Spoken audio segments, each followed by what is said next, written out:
Deborah, I have another tough case that you don't know anything about. So I should sit back down.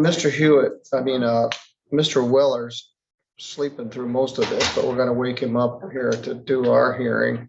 I wondered. And it's got a lot of money involved and he's not real with it and he's late. And I'd ask if you would stay. I apologize. Anything to make this. It's another no lunch Monday. Why don't you go ahead and turn it back on for you now? I would have considered even maybe bumping this, but the complainant is here and he's been waiting for a long time. This is file 23738 FY, People versus Timothy John Weller. Mr. Weller was charged with a felony computer crime. And as I mentioned, we're returning to the bad old days of multiple remands. This matter was bound over to the circuit court on a felony charge. A large amount of money was taken, $8,000, and it got remanded back to our court for a plea and sentencing. Well, I'm not sure I'm ready to do a plea and sentence, but I would be ready to do a plea. They're remanding these matters back for plea and sentence, but by the nature of the fact that they were a felony and came back as a misdemeanor, they're complicated. I don't know what happened. This case got bound over. There were several status conferences. It was going to be set for trial and it got remanded. And so the remand plea, Mr. Weller, would be to a misdemeanor charge of larceny over $200, but less than $1,000. The original charge was an allegation that you stole $8,000 from a Mr. Gregory White. This isn't just another theft case. This is a case involving $8,000, a felony computer crime, a habitual offender facing potential life consequences, and somehow it all gets negotiated down to a misdemeanor.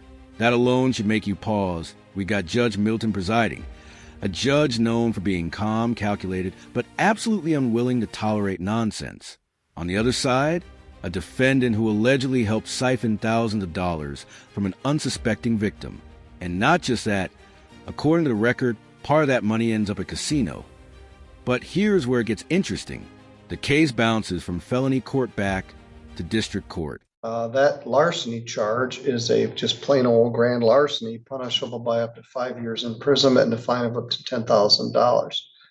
The computer part of it is a allegation that used a computer program, computer system, or computer network to steal more than 1,000, but less than 20,000. That's punishable by up to 7 years imprisonment and a fine of up to $5,000.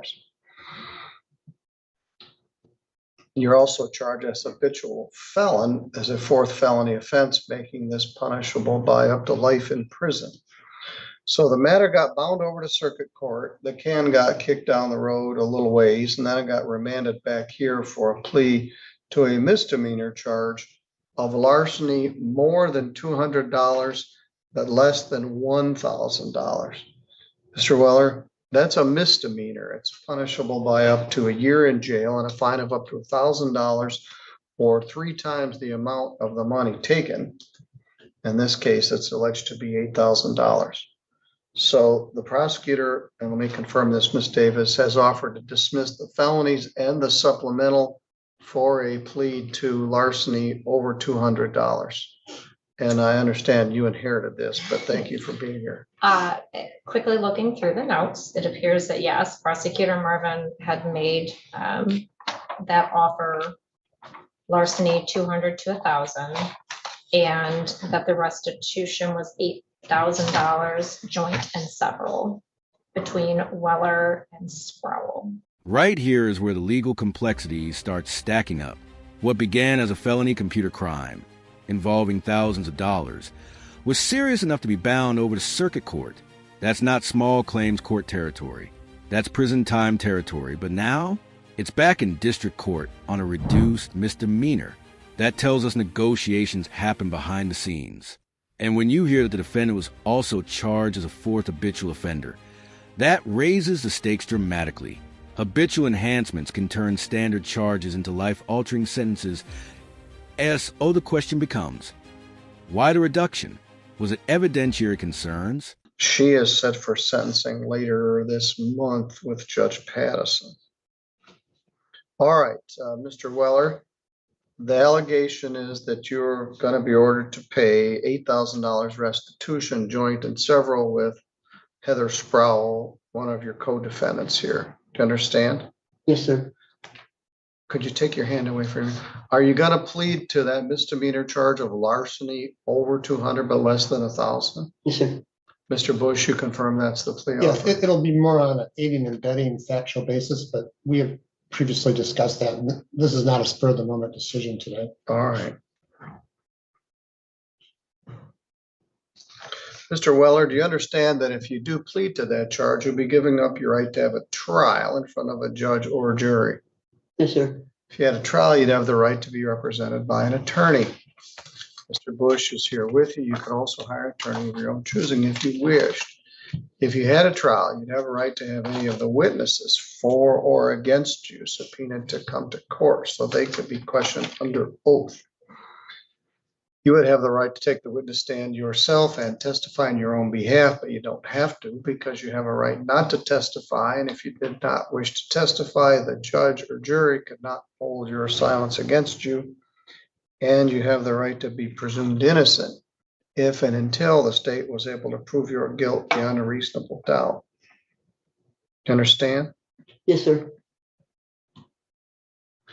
Did you somehow induce the complainant here, Mr. White, to give you $8,000? No, sir. Well, tell me what happened. I was solicited by Miss Heather Sproul to go open an account in my name, and what she did, she stole Mr. Gregory White's phone and transferred the money from his phone into my account. Somehow she got a hold of my account information and transferred the money into my account. Let's pause and unpack what joint and several restitution really means. That's legal language with serious financial consequences. It means both defendants are equally responsible for the full $8,000. The victim doesn't have to chase half from one and half from the other. The court can require either party to cover the entire amount. And that's important here because the money didn't just disappear into thin air, according to the affidavit and police narrative. It was transferred into an account, withdrawn, and spent. So even though the charge is reduced, restitution keeps the financial accountability intact. This is where courts try to balance plea negotiations with victim fairness.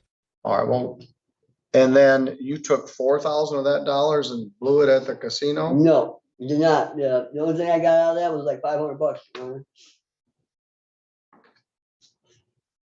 Well, you must have known there was some nefarious purpose for you to just blankly open an account. She told me that, Your Honor, not to cut you off, but she told me that she inherited the money from her uncle. So I went and opened the account, and she went and, like I said, stole Mr. White's phone and transferred it. That's how she got his information. It's All from right, that but phone. then you withdrew $8,000 from the Omni That's Bank. because I believed her that she inherited that money, Your Honor. If I had known that, like I told Mr. Gregory White, if I had known it was his money, I would never have done it in the first place. Timothy stated Heather gave you $3,600 and she kept the rest. No, that's not true. Now that's what the police say. He must have misunderstood what I was trying to tell him. All right, well, you May I didn't just, inquire, yes. and Mr. We've talked about this, and in retrospect, you realized that it was kind of a hinky thing that Yeah, that money was there for just a couple hours and you were paid either their theory, multiple thousands or $500. I still can't take responsibility for it, Your Honor. But All right, so you knew this wasn't all on the up and up. right, Your Honor. And he's open to his share of restitution. I suggest to the court that he wasn't as sophisticated as the other individual to put this together. He's also not as dumb as he presents here. He knows more than And I'm willing to pay him back whatever. Now, this is a turning point. Credibility. The defendant is essentially arguing that he believed the money was legitimate, that someone inherited it, that he didn't know it was stolen. But here's the issue. Money appears in your account. It's transferred from someone else's phone, and within hours it's being withdrawn and used. Courts look at behavior patterns, timing, circumstances, not just words. Judge Middleton isn't asking random questions.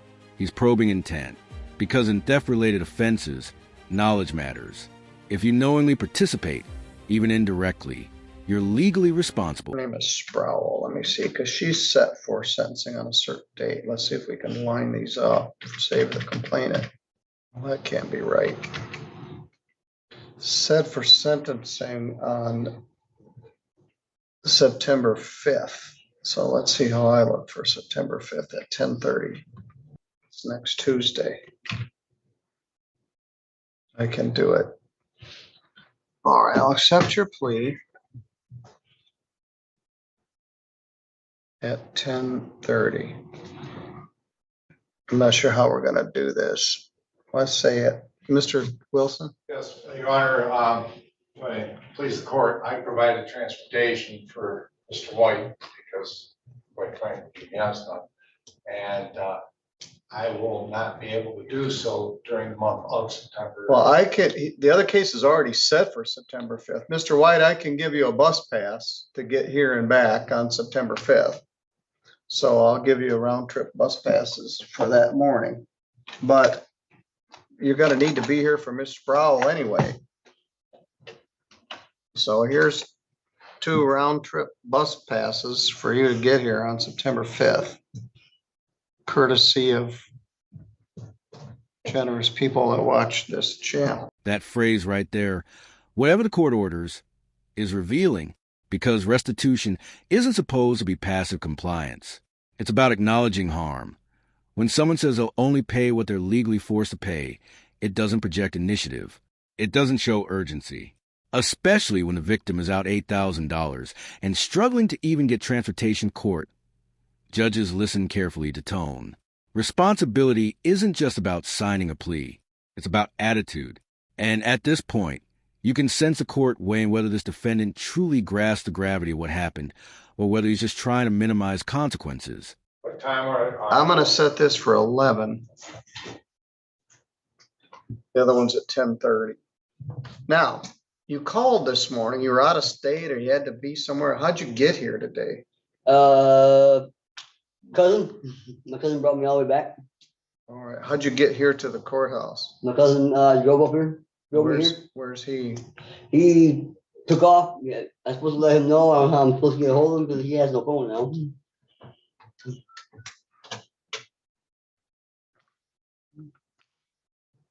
Hi, could you guys check and see if Mr. Weller drove here today? Yes, thanks. Bye. You've got a terrible driving record. Yeah, they'll see me getting, Your Honor, I have to cut you off again, but they'll see me getting out of a passenger seat of a maroon or burgundy colored Dodge. All right. And passenger side. Now, in the It was in this parking report, lot out you're here. talking about driving. The other thing I need to confirm, I don't know whether that interview was recorded. According to the affidavit of probable cause,